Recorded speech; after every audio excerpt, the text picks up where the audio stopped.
Mommy, can we get a pretzel on the way out, please? Yes, sweetheart. I promise. Sneakers first.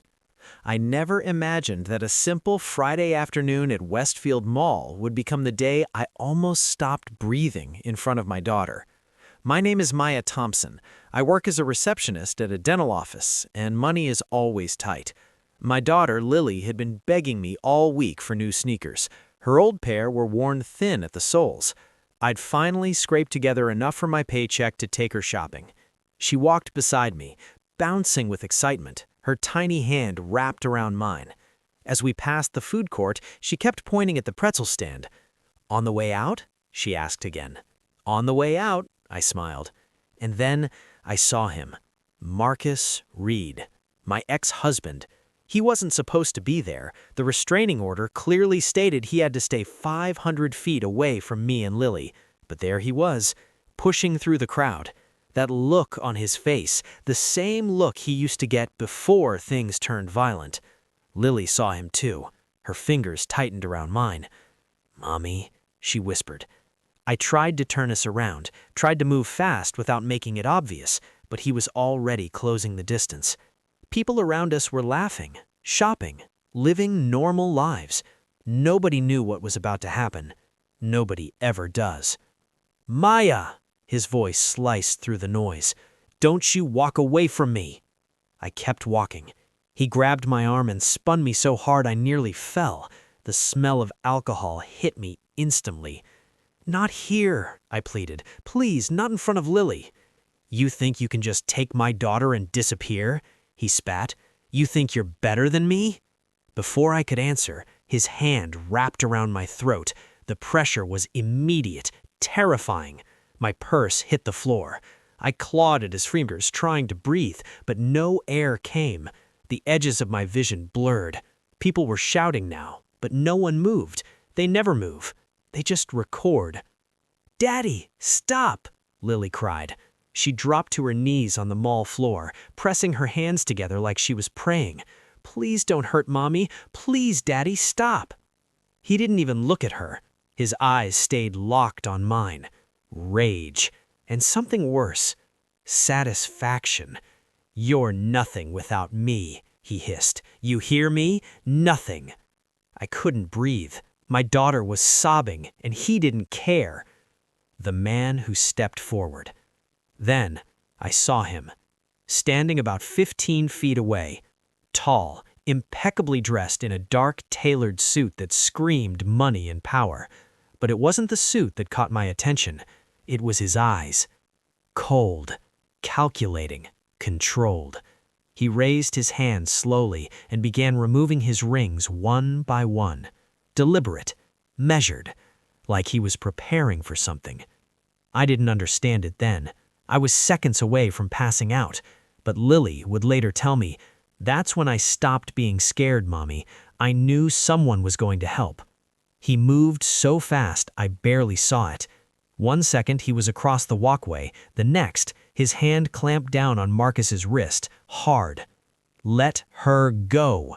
His voice wasn't loud, but it carried authority, the kind you don't argue with. Marcus tried to twist away, but the man rotated his wrist in a precise motion that made Marcus gasp and release me instantly. I stumbled back, gasping for air. Lily rushed to me, wrapping herself around my waist. Marcus swung, but never connected. The stranger stepped forward and delivered one clean punch to Marcus's jaw. The sound echoed through the mall. Marcus dropped like a sack of cement. Silence followed, then whispers, then fear, because suddenly the atmosphere had changed. Power revealed. Another man appeared at his side, muscular, Korean, dressed in black, silent, like a shadow. "Should we handle this, Mr. Park? Call the police? Inform them about the restraining order?" Mr. Park. That's when I learned his name, Daniel Park. He looked at Marcus like he was something stuck to his shoe. "Call the police," Daniel said smoothly. "Make sure they're aware of the existing order." Then he looked at me, and his expression softened just slightly. "Are you all right?" I couldn't speak. I just nodded, holding Lily tightly. He crouched down to Lily's eye level.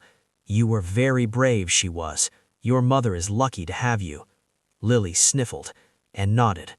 Security arrived. Police followed. Marcus was arrested on the spot. Daniel gave his statement calmly, precisely, like this wasn't new to him, like chaos was something he handled regularly.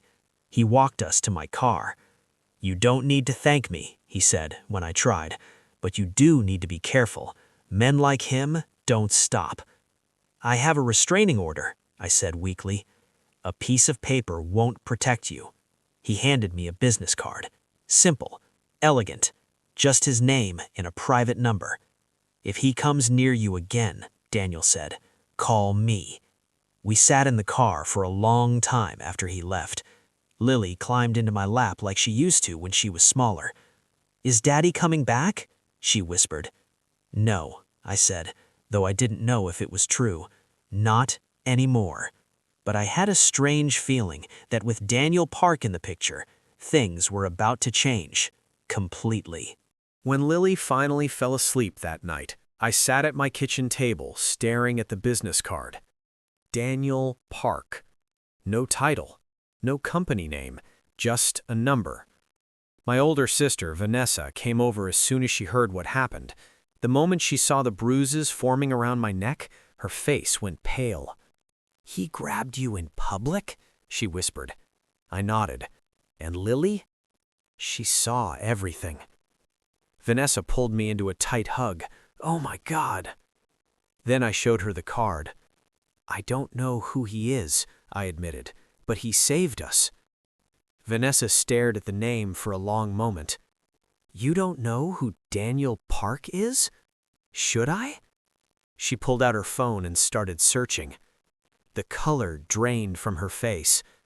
Maya, she said slowly, this isn't just some rich guy. She turned the screen toward me.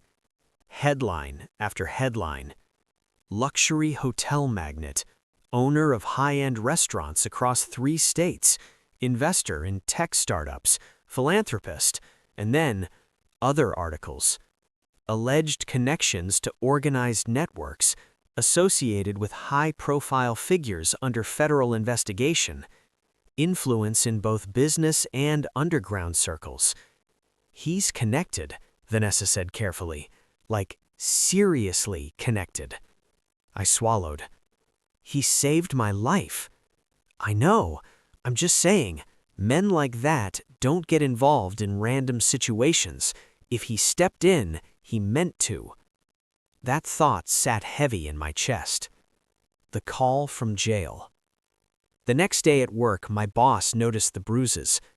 Take time off if you need it, Dr. Sharma told me gently, but I couldn't afford time off. That evening, Marcus started calling from jail. 17 missed calls. I blocked the number. 3 days later, I got a call from an unknown number. Ms. Thompson? A feminine voice asked.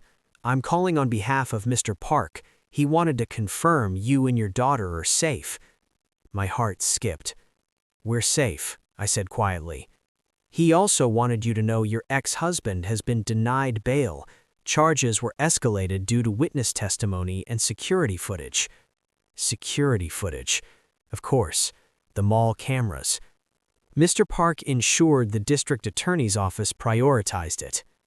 He was still protecting us, from a distance, without asking for anything in return. The park visit. 2 weeks later, Lily and I were at the park. A black sedan pulled up. My heart leapt into my throat until Daniel stepped out. He wasn't in a full suit this time, just dark slacks and a fitted jacket, still elegant, still controlled. I hope I'm not intruding, he said. No, it's fine. Lily recognized him instantly and gave a shy wave. He waved back. I wanted to let you know, Daniel continued, Marcus accepted a plea deal. My breath caught. He'll be in prison for a long time. Relief hit me so hard my knees nearly buckled. Daniel reached out instinctively, steadying me. Thank you, I whispered. I don't know how to... Have dinner with me, he interrupted gently. I blinked. What? You and Lily, somewhere she'd enjoy. Let me do that much. It wasn't a demand, it was an offer, a genuine one. I looked at Lily swinging nearby, watching us curiously. Okay, I said softly. Okay. For the first time, Daniel smiled, and it changed his entire face. Dinner that changed everything. He took us to an upscale Korean barbecue restaurant. The staff greeted him by name, treated us like royalty. Lily's eyes widened at the tabletop grill. Do we get to cook our own food? Daniel crouched beside her. Want to help me? For the next hour, I watched him patiently guide her, showing her how to flip the meat, praising her every time she did it right. She glowed. I hadn't seen her that happy in months. You're really good with her, I said quietly. She's easy to be good to, he replied. After Lily went to wash her hands, Daniel's tone shifted. How are you really doing? I'm managing. That's not what I asked. I looked down. I'm scared, I admitted. Every time my phone rings, every time someone walks too close behind me, I think it's him. It won't happen again. You can't promise that. He held my gaze. Yes, he said calmly, I can. In the way he said it, absolute, final, made me believe him. The gift. When we left, Daniel handed Lily a small gift bag. Inside was a stuffed animal and a children's book about brave girls. Lily hugged it tightly. Thank you, Mr. Park. You're welcome. Then he leaned closer to me and said quietly, If you ever need me, Maya, don't call my assistant. Call me directly. Something shifted in my chest. For the first time since my divorce, I felt safe. But safety with a man like Daniel Park came with a price, and I was about to find out exactly what that price was. For a few days after dinner, things felt calm, almost normal. Lily went to school without nightmares. I went to work without checking over my shoulder every 5 seconds. And Daniel didn't hover. He didn't overwhelm me with calls or messages. He simply sent one short text each evening. Are you both safe? I would reply, yes. And that was enough. Until the pounding started. The knock that wasn't a knock. It was a Wednesday evening. I was cooking pasta while Lily colored at the kitchen table. Then, bam, bam, bam. Someone was pounding on my apartment door. Hard, aggressive. Maya, open this door right now! My blood ran cold. I knew that voice. It was Patricia Reed, Marcus's mother. You think you can just put my son in prison and get away with it? She screamed from the hallway. You think you can keep my granddaughter from her family? Lily's face went pale. Mommy, who is that? It's okay, sweetheart. Go to your room and close the door. She didn't argue. She ran. Outside, Patricia kept shouting. You ruined his life. He's a good man. You destroyed him. My hands shook as I grabbed my phone. I was about to dial the police. But instead, I called Daniel. He answered on the second ring. Maya. His voice was steady. Controlled. She's outside my apartment, I whispered. Marcus's mother. She's screaming. Lily's terrified. Lock the door. Don't open it for anyone. I won't. I'm handling it. He hung up. Just like that. Silence. The screaming continued for about 15 minutes. Then, voices. Low. Firm. Not yelling. Not threatening. Just controlled. Then, silence. Complete silence. My phone rang. It's taken care of. Daniel said calmly. What did you do? I had 2 of my men explain that harassment violates her son's plea agreement. If she contacts you again, his sentence increases. I sank onto the couch. She understood. Yes. His voice softened slightly. She won't return. I exhaled slowly. You didn't have to do that. Yes, he said quietly. I did. The realization. That night, after Lily finally fell asleep, I sat in the dark living room thinking about what had just happened. Daniel hadn't yelled. He hadn't escalated. He hadn't made a scene. He had simply ended it. Efficiently. Cleanly. Permanently. And for the first time something dawned on me. I was starting to depend on him. Not just for safety. For peace. And that realization scared me more than Marcus ever had. Because Marcus hurt me out of weakness. Daniel protected me from strength. And strength like his always came from somewhere deeper. Sunday dinner confrontation. That weekend, I went to my mother's house for dinner. The moment I walked in, I knew something was wrong. Vanessa was already there. So was my uncle who had retired from law enforcement after 30 years. "Sit down, Maya," my mother said. The tone in her voice told me this wasn't casual conversation. Vanessa pulled out her phone. "We need to talk about Daniel Park." My chest tightened. "What about him?" Uncle Robert leaned forward. "Do you know who he really is?" "I know he owns hotels. Restaurants. That's the public side," Vanessa said carefully. She showed me more articles. Photos of Daniel in charity galas. Standing beside politicians. Business moguls. And then, rumors. Investigations. Associations with powerful underground networks. "He operates in a different world," Uncle Robert said. "Men like him don't follow normal rules. They trade in influence, loyalty, favors, and when that fails, they added quietly, they trade in force. He saved my life," I said. "We know," my mother replied softly, "and we're grateful. But getting involved with a man like that could bring a different kind of danger. He's not dangerous to us." "How do you know?" Vanessa asked gently. I hesitated, and that hesitation said more than words. The article that changed everything. That night, after Lily went to bed, I searched his name myself. I found everything they'd showed me. But then I found something else. An article from 8 years ago. A car accident. A drunk driver ran a red light. A woman and her 6-year-old daughter were killed instantly. The woman was identified as Sujin Park, wife of businessman Daniel Park. Their daughter, Hannah Park, age 6. I stared at the screen, my chest tightening. He had lost his wife, his daughter, in one night. And 2 weeks ago he had watched my daughter drop to her knees and beg for my life. Not again, he must have thought. Not again. The next morning, my phone buzzed. "Daniel, are you and Lily free for lunch on Saturday?" I stared at the message for a long time.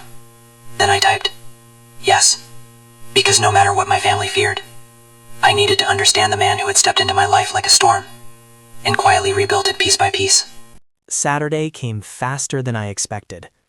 Daniel picked us up just before noon. This time he drove us somewhere I had never even heard of, a private garden restaurant, hidden behind tall hedges and iron gates. It felt peaceful, protected. Flowers bloomed along stone pathways, a small koi pond shimmered in the sunlight. Lily ran toward it immediately, laughing. "Stay where we can see you," Daniel called gently. She nodded and skipped off. We sat at a table overlooking the water. For a moment, neither of us spoke. Then he said, "You have questions?" "Yes," I replied. He waited. "Why are you doing this?" I asked finally. "Protecting us, helping us, paying attention like this. What do you get out of it?" He was quiet for a long time. When he finally spoke, his voice had changed, softer, heavier. "I had a daughter," he said. "Her name was Hannah. She was 6 when she died." My throat tightened. "I read about the accident," I whispered. He nodded once. "A drunk driver ran a red light. I wasn't there. I was in a meeting. By the time I arrived at the hospital, his jaw flexed. It was already over. I'm so sorry." He stared at the pond. "For 8 years, I've built things, businesses, influence, power, but none of it meant anything without someone to protect." His eyes shifted to me. "Then I saw your daughter on her knees in that mall." My breath caught and placed my hand over his. He looked at our hands like the gesture surprised him. "I don't expect anything from you," he said quietly, "but I've decided you and Lily will not live in fear again." There was no drama in his tone, just certainty. The message. Tuesday afternoon while I was at work, my phone buzzed. Unknown number. Normally I ignored those, but something told me to open it. The image loaded slowly, and my stomach dropped. It was Lily, walking out of her school that day, backpack on, holding her teacher's hand. The photo had clearly been taken just minutes earlier. Below it, one sentence: "You think he can protect you forever?" My hand started shaking so badly I nearly dropped the phone. I called Daniel immediately. He answered on the first ring. "Maya, someone sent me a picture of Lily," I whispered. "From today, outside her school. They're watching her." There was a brief silence. Not panic, not fear, just calculation. "Forward it to me now." I did. "Stay at your office," he said calmly. "Do not leave until someone arrives." "What about Lily? She's still at school." "She won't be alone for 1 second, I promise." He hung up. The response. 20 minutes later, a man in a dark suit walked into the dental office. He didn't introduce himself. He simply said, "Mr. Park sent me." Dr. Sharma looked concerned, but I explained I needed to leave. The man walked me to my car and followed behind as I drove to Lily's school. When I arrived, 2 more men were already there. One near the entrance, one near the playground. Watching, scanning. I ran inside. Lily was sitting at her desk, coloring, completely unaware. "Mommy," she beamed. "Why are you early?" "I just wanted to see you," I said, hugging her tighter than usual. That evening, Daniel came to my apartment. He sat across from me while one of his men stood outside the door. "Marcus has been making calls from prison," he said calmly, "trying to intimidate you through people on the outside. Can the police do something?" "They can investigate," he replied, "but investigations take time." His jaw tightened slightly. "And I don't have time." "What does that mean?" "It means the people threatening you will understand very clearly that touching you or Lily will be the last mistake they ever make." The chill that ran through me wasn't fear of him. It was the realization of how far he was willing to go. He stood and walked toward me. Then he did something unexpected. He gently cupped my face in his hands. "No one is going to hurt you again," he said quietly. "I won't allow it." I believed him. Completely. The museum. Saturday morning, he picked us up like nothing had happened. But I noticed the second car following us. Extra protection. The Children's Museum was incredible. Dinosaur skeletons. Interactive exhibits. A fossil excavation pit where Lily immediately ran to dig. For a while, everything felt normal. Happy. She came running back later, covered in fake dirt and holding a plastic dinosaur bone. "Look what I found." Daniel crouched down to her level. "That's impressive. You're a real explorer." She hesitated, then asked shyly, "Can I call you Uncle Daniel? My friend has an uncle, and I want one too." He glanced at me. Something vulnerable flickered in his eyes. "I'd like that very much," he said softly. Lily threw her arms around him. I turned away quickly, blinking back tears. The question no one had asked me. Over lunch at the museum cafe, Daniel leaned toward me. "What did you want to be?" he asked. "What?" "Before everything. Before you were just surviving." No one had asked me that in years. "I wanted to go back to school," I admitted quietly. "Become a dental hygienist. I love working at the office. I just gave up." "It's not too late." "I can't afford." "That's not what I asked." His eyes locked on mine. "Is it what you still want?" "Yes." "Then it's not too late." On the drive home, Lily fell asleep in the back seat. Daniel reached over and took my hand. He didn't say anything. He just held it. And something inside me, something I'd kept locked away for years, cracked open. I started crying silently. "What's wrong?" he asked gently. "Nothing," I whispered. "That's the problem. I'm not used to things being okay." He brushed a tear from my cheek. "Get used to it." But that night, the threats didn't stop. And Daniel was about to prove that when someone targeted his family, he didn't warn twice. That night, after the museum, Daniel called me. "The threats are handled," he said simply. "What did you do?" I asked quietly. "What I had to." I knew better than to press further. Silence. Then he disappeared. No texts. No evening check-ins. No short, simple, "Are you safe?" The first day, I told himself he was busy. The second day, I checked my phone every 5 minutes. By the third day, anxiety had curled tightly in my chest. I hadn't realized how much I relied on that quiet reassurance until it was gone. At 9:07 p.m. on the third night, my phone rang. "Can I come over?" His voice sounded different. Tired. Of course I said yes. When he walked through the door, he looked the same on the outside. Tailored coat, composed posture. But his eyes were heavier. Darker. "The men who were threatening you won't be a problem anymore," he said. I didn't ask what that meant. I already knew. "Are you okay?" I asked instead. He blinked like the question surprised him. "I haven't slept much," he admitted. "Situations like this require personal attention." That's when I noticed his knuckles. Bruised. Split in one place. Without thinking, I took his hand and led him to the kitchen. I wrapped ice in a towel and pressed it gently against his skin. "You don't have to do this," he said quietly. "You've been protecting us for weeks," I replied. "Let me take care of you for once." He watched me carefully. Like he wasn't used to being on this side of things. "I'm not used to this," he admitted. "To what?" "Someone caring if I'm hurt." My chest tightened. "Well," I said softly, "get used to it." For the first time since I'd met him, he almost smiled. The lonely parts. We sat on our couch afterward. I made him tea, something my mother always did when someone was carrying too much. And for the first time, he didn't talk about strategy, or security, or protection.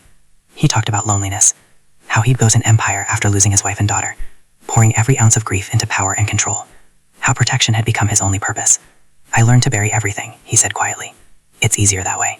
You don't have to bury things with me, I told him. He looked at me for a long time, then leaned his head back against the couch and closed his eyes. Stay, I said softly. Just for a little while. He did. And for the first time since days, I felt like I could breathe again. The court date. 2 weeks later, I got the call. Marcus's plea hearing had been scheduled. I was required to attend and give a victim impact statement. My stomach turned. I have to see him again? I asked the prosecutor. You don't have to, she said gently, but your statement could affect sentencing. I thought about Lily, about her nightmares, about everyone he might hurt if he got out too soon. I'll do it, I said. When I told Daniel, he didn't hesitate. I'm coming with you. You don't have to. I'm coming. The courtroom. The courtroom felt cold, unforgiving. I sat at the front, hands trembling in my lap. Daniel sat directly behind me. I couldn't see him, but I could feel him there. Steady. Solid. When Marcus was brought in, he looked thinner, angrier. But when his eyes landed on Daniel sitting behind me, something shifted. Fear. His lawyer argued for leniency, called him a man who made mistakes, a father who deserved another chance. Then the prosecutor presented the evidence. The mall footage. Photos of the bruises around my neck. Lily's therapy records documenting her trauma. When it was my turn, I stood on shaking legs. I described what it felt like to be strangled while my daughter begged for my life. I talked about the nightmares, the fear that never fully left. My voice shook, but I didn't break. When I sat down, Daniel's hands briefly touched my shoulder. Just for a second. But it grounded me. The judge spoke clearly. You violated a restraining order. You committed assault in front of a minor. You showed complete disregard for the safety of your ex-wife and daughter. He paused. I sentence you to 8 years in state prison. Permanent restraining order upon release. 8 years. I could finally breathe. As officers led Marcus away, he didn't look at me. He looked at Daniel. And he looked terrified. After the sentence, outside the courtroom, I finally broke. Daniel pulled me into his arms right there on the steps. It's over. He can't hurt you anymore. And for the first time since the mall, I believed it. The date. 2 weeks later, Daniel called. Dinner, he said. Just you, no Lily. Like a date? I asked. Yes, like a date. I hadn't been on a real date in years. My mother agreed to watch Lily. I wore a simple black dress I'd never had the confidence to put on before. When Daniel saw me, his expression changed. You look beautiful, he said softly. He took me to a rooftop restaurant overlooking the city. When we arrived, I realized something. It was empty. You reserved the entire place? I asked. It's mine, he said simply. And I wanted privacy. We sat beneath the lights of the city. For a while, we talked about normal things. My classes. I'd started researching dental hygienist programs. Lily's school. His businesses. Then his tone shifted. I need you to understand something, he said. I listened. If you choose me, he continued, you're choosing my world. It's complicated. Dangerous. There are people who would use you to get to me. I'm already safer with you than I've ever been alone, I said. That's not what I mean. I don't care. His eyes searched mine. I trust you, I said quietly. Completely. He reached across the table and took both my hands. This isn't casual for me, he said. I'm not asking to date and see what happens. I'm asking you to let me be your partner. Permanently. Tears filled my eyes. Are you asking me to marry me? Not yet, he said softly. I'm asking you to choose me. I didn't hesitate. Yes. Something shifted in his expression. Relief. Intensity.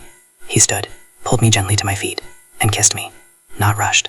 Not hesitant. Deliberate. When he pulled back, his hands were still on my... After dinner, Daniel didn't take me home. Instead, he drove across town to a quiet neighborhood, lined with trees and warm porch lights. Where are we going? I asked. You'll see. He pulled up in front of a beautiful townhouse, white brick, black shutters, soft golden light glowing from inside. He turned off the engine and looked at me. This is yours, he said calmly, if you want it. I stared at him. What? Come inside. Walking into a future. He unlocked the door and let me step in first. The moment I crossed the threshold, my breath caught.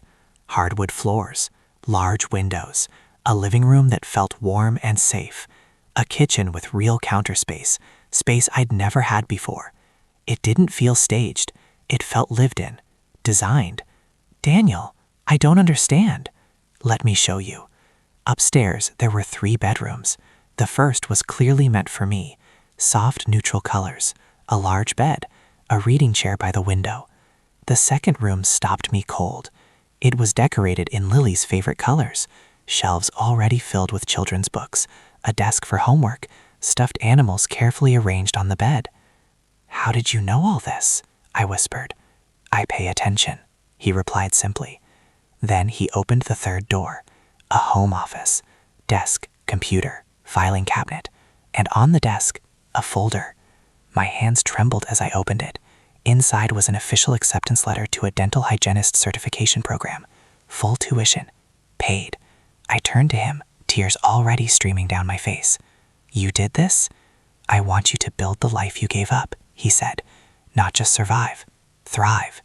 This is too much. It's not enough." He stepped closer. "You and Lily deserve stability, security, a future that isn't built on fear." I couldn't stop crying. "Why?" I asked again. "Because you gave me something I thought I'd lost forever," he said quietly. "A reason to protect, a reason to build." I threw my arms around him. "I don't need time," I whispered. "I know what I want." He pulled back slightly. "Are you sure?" "I've never been more sure." "Then this is your home," he said softly. "Yours and Lizzie's." Telling Lily. That night we drove back to my apartment and told Lily together. Her reaction was pure joy. "A whole house," she gasped, "with my own room." "Yes," Daniel said gently. "Can Uncle Daniel come over all the time?" He smiled. "I'll be there whenever you need me." Watching them together, I realized something. We weren't just healing anymore. We were building something real. 3 months later, 3 months changed everything. Lily and I moved into the townhouse. I started my certification program. And for the first time in years, I felt proud of myself. Lily was thriving in therapy, sleeping through the night, making new friends. Daniel became part of our daily rhythm. Dinner with us several nights a week. School events. Helping with homework. Teaching Lily simple Korean phrases. My family slowly came around. Even Vanessa admitted one afternoon over coffee, "I've never seen you this happy." "I feel safe," I told her. And I meant it. The question that changed everything. One Saturday morning, Daniel arrived earlier than usual. Lily was still in pajamas, eating cereal. He crouched down in front of her, unusually serious. "Lily," he said gently, "I need to ask you something important." She nodded, wide-eyed. "Is it okay with you if I become part of your family, officially?" She didn't hesitate. "Yes," she said. "I wish you could be my real dad." His eyes shimmered. "I'll always protect you and your mom," he promised. Later that afternoon, he took me to the same park where we'd first talked after the mall incident. We sat on the same bench. "The day I saw you being hurt," he said quietly, "something inside we woke up. I needed to protect someone who deserved better. You saved us," I whispered. "You saved me too." He reached into his pocket and pulled out a small velvet box. "I'm not asking you to marry me yet," he said. "You're still building your life, but I want you to know my intentions are permanent." He opened the box. Inside was a simple, elegant promise ring. "When you're ready," he said softly, sliding it onto my finger. "I'll ask properly, but until then, you and Lily are my family." I looked at the ring, at him, at Lily playing nearby. For the first time in my life, I wasn't afraid of the future, but truth. I was once grabbed by the throat by a man who wanted to destroy me, but I was saved by a man who chose to rebuild my entire world.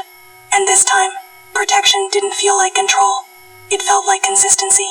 It felt like peace. It felt like love.